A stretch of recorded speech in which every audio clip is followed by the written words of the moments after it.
Assalamualaikum warahmatullahi wabarakatuh. Nama saya Prima Rakasiwi, NIM 2022-1011-0311-478. Kali ini saya akan menjelaskan terkait dengan hubungan sistem pemasyarakatan dengan tujuan pemidanaan menurut KUHP nasional. Pertama-tama, saya akan menjelaskan terkait dengan pendahuluan.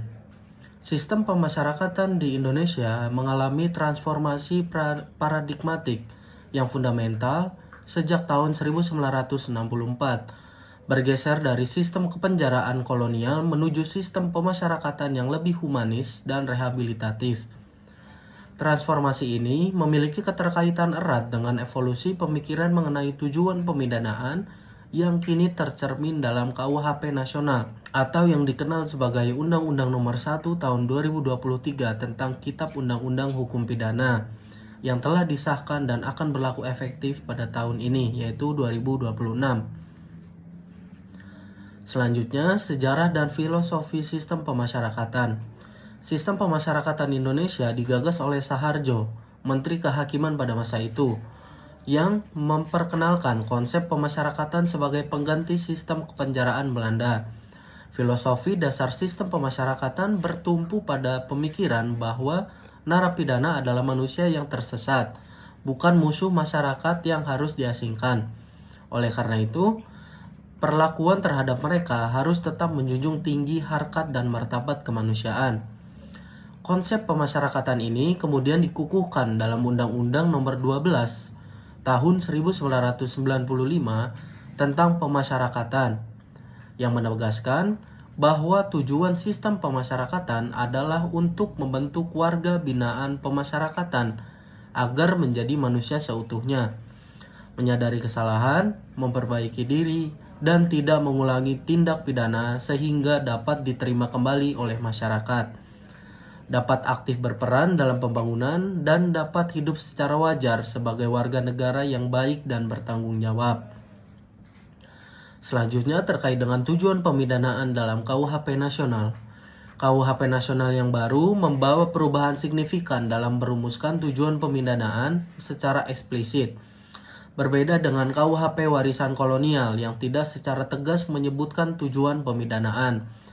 KUHP nasional dalam pasal 54 ayat 1 menyatakan pemidanaan bertujuan yang pertama, mencegah dilakukannya tindak pidana dengan menegakkan norma hukum demi pengayoman masyarakat. Tujuan ini mencerminkan aspek preventif umum, di mana pemidanaan berfungsi sebagai sarana untuk memberikan efek jera kepada masyarakat luas agar tidak melakukan kejahatan. Yang kedua, memasyarakatkan terpidana dengan mengadakan pembinaan sehingga menjadi orang yang baik dan berguna. Ini adalah jantung dari sistem pemasyarakatan Indonesia yang menekankan pada aspek rehabilitasi dan reintegrasi sosial. Tujuan ini sejalan dengan filosofi pemasyarakatan yang menganggap narapidana sebagai subjek yang dapat diperbaiki. Tujuan yang ketiga, menyelesaikan konflik yang ditimbulkan oleh tindak pidana, memulihkan keseimbangan, dan mendatangkan rasa damai dalam masyarakat.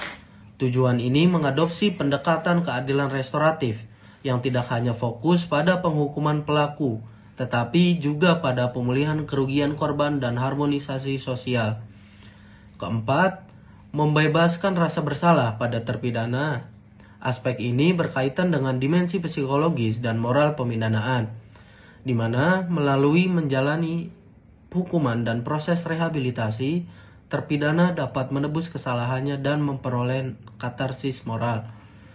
Rumusan tujuan pemidanaan ini menunjukkan bahwa KUHP nasional mengadopsi teori gabungan atau integratif yang mengkombinasikan elemen-elemen dari teori absolut atau retributif, teori relatif atau utilitarian atau preventif, dan teori restoratif.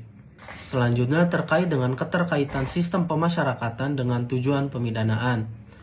Sistem pemasyarakatan Indonesia memiliki korelasi yang sangat erat dengan tujuan pemidanaan. Sebagaimana dirumuskan dalam KUHP nasional, keterkaitan ini dapat dilihat dari beberapa aspek. Yang pertama, aspek pembinaan dan rehabilitasi.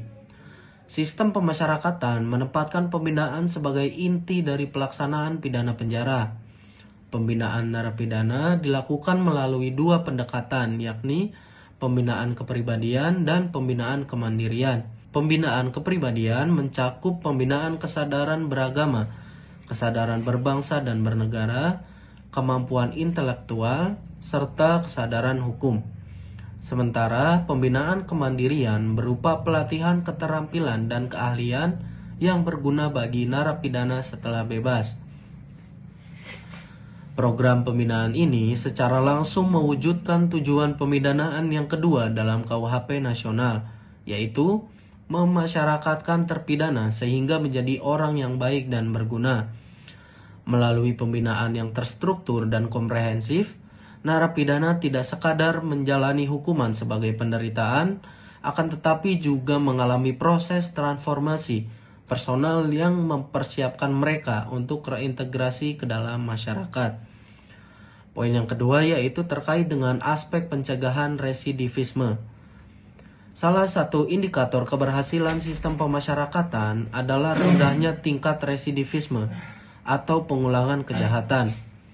Sistem pemasyarakatan yang efektif dengan program pembinaan yang tepat sasaran berkontribusi pada pencegahan dilakukannya tindak pidana sebagaimana menjadi tujuan pertama pemidanaan dalam KUHP nasional. Ketika narapidana menerima pembinaan yang memadai, termasuk pendidikan, pelatihan keterampilan, dan bimbingan mental spiritual, mereka memiliki bekal yang lebih baik untuk tidak kembali ke dalam lingkaran kejahatan.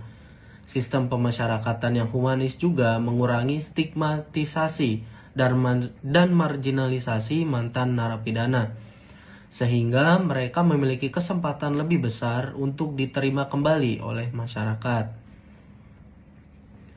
Selanjutnya yaitu poin yang ketiga adalah aspek keadilan restoratif. KUHP nasional secara progresif memasukkan elemen keadilan restoratif dalam tujuan pemidanaan. Sistem pemasyarakatan mendukung tujuan ini melalui program-program yang memfasilitasi rekonsiliasi antara narapidana dengan korban atau masyarakat.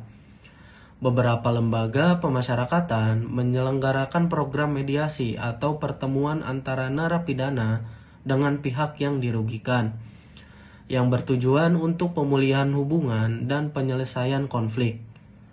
Pendekatan ini menyadari bahwa kejahatan tidak hanya melanggar hukum negara. Pendekatan ini menyadari bahwa kejahatan tidak hanya melanggar hukum negara, tetapi juga melukai korban dan mengganggu keharmonisan masyarakat. Oleh karena itu, pemidanaan melalui sistem pemasyarakatan harus berkontribusi pada pemulihan keseimbangan sosial dan perdamaian. Selanjutnya, poin yang keempat yaitu terkait dengan aspek penebusan dan transformasi moral. Tujuan pemidanaan untuk membebaskan rasa bersalah pada terpidana memiliki dimensi yang mendalam dalam konteks sistem pemasyarakatan. Sistem pemasyarakatan yang baik tidak hanya memberikan hukuman fisik berupa pembatasan kebebasan, tetapi juga menyediakan ruang dan mekanisme bagi narapidana untuk merefleksikan perbuatannya, menyesali kesalahannya, dan bertransformasi secara moral dan spiritual.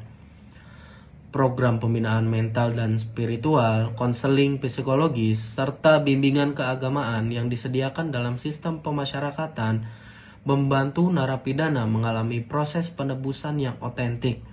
Ketika narapidana menjalani hukuman dengan penuh kesadaran dan menerima pembinaan yang konstruktif, mereka dapat memperoleh katarsis dan pembebasan dari beban psikologis kesalahan masa lalu.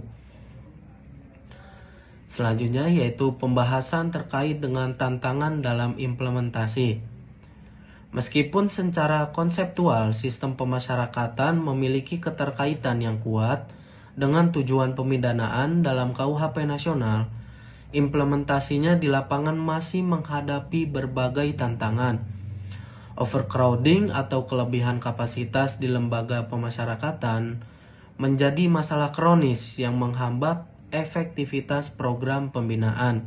Ketika satu lembaga pemasyarakatan menampung narapidana jauh melebihi kapasitasnya, kualitas pembinaan yang diberikan tentu tidak optimal.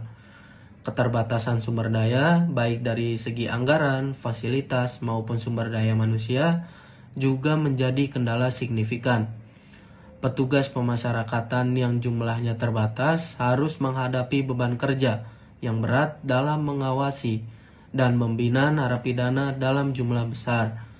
Fasilitas pembinaan seperti ruang pelatihan keterampilan, perpustakaan, atau sarana olahraga seringkali tidak memadai. Stigmatisasi sosial terhadap mantan narapidana masih menjadi hambatan. Stigmatisasi sosial terhadap mantan narapidana masih menjadi hambatan besar bagi reintegrasi mereka ke masyarakat. Meskipun sistem pemasyarakatan telah berhasil membina narapidana, ketika mereka bebas dan kembali ke masyarakat, mereka seringkali menghadapi penolakan, kesulitan mendapat pekerjaan, dan diskriminasi. Hal ini dapat mendorong residivisme karena mantan narapidana tidak memiliki pilihan ekonomi yang layak. Pembahasan selanjutnya yaitu terkait dengan upaya reformasi dan harmonisasi. Untuk mewujudkan keterkaitan yang optimal antara sistem pemasyarakatan dengan tujuan pemidanaan dalam KUHP nasional, diperlukan berbagai upaya reformasi. Pertama, pemerintah perlu meningkatkan kapasitas lembaga pemasyarakatan, baik dengan membangun fasilitas baru maupun mengoptimalkan pemanfaatan alternatif pidana seperti pidana pengawasan, pidana denda, atau program diversi. Kedua, perlu penguatan program pembinaan dengan mengadopsi pendekatan yang lebih berbasis pada penilaian kebutuhan individual narapidana. Setiap narapidana memiliki latar belakang, karakteristik kejahatan, dan kebutuhan rehabilitasi yang berbeda.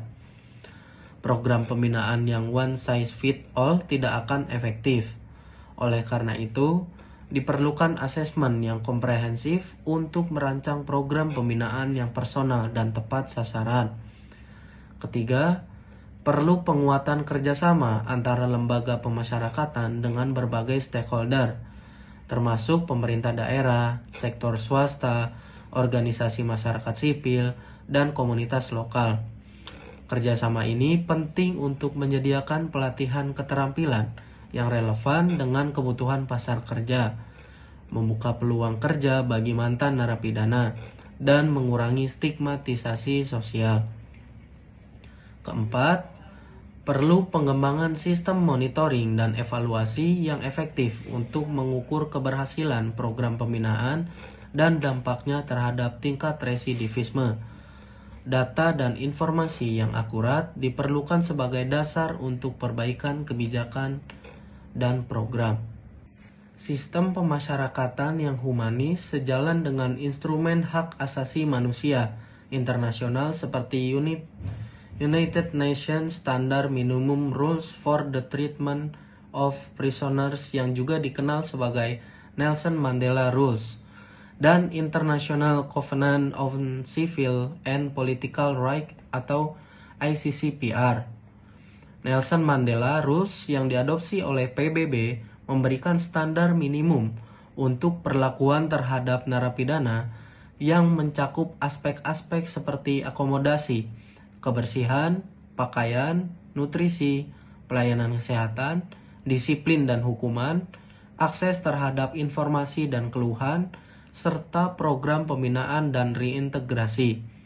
Standar ini menekankan bahwa meskipun seseorang telah dipidana, hak-hak fundamental mereka harus tetap dihormati, dan kondisi penahanan tidak boleh memperburuk penderitaan yang sudah inheren dalam kehilangan kebebasan. ICCPR yang telah diratifikasi Indonesia melalui Undang-Undang Nomor 12 Tahun 2005 mengatur tentang hak-hak sipil dan politik yang harus dilindungi, termasuk larangan penyiksaan dan perlakuan yang kejam, tidak manusiawi, atau merendahkan martabat, serta hak untuk diperlakukan secara manusiawi dan dengan menghormati martabat yang melekat pada diri manusia. Pasal 28I UUD 1945 menjamin bahwa hak untuk tidak disiksa dan hak untuk diakui sebagai pribadi di hadapan hukum adalah hak asasi manusia yang tidak dapat dikurangi dalam keadaan apapun, termasuk dalam keadaan darurat atau ketika seseorang menjalani pidana. Jaminan konstitusional ini memberikan fondasi yang kuat bagi perlindungan hak-hak narapidana dalam sistem pemasyarakatan Indonesia dan menegaskan bahwa status sebagai narapidana tidak menghilangkan hak-hak dasar mereka sebagai manusia.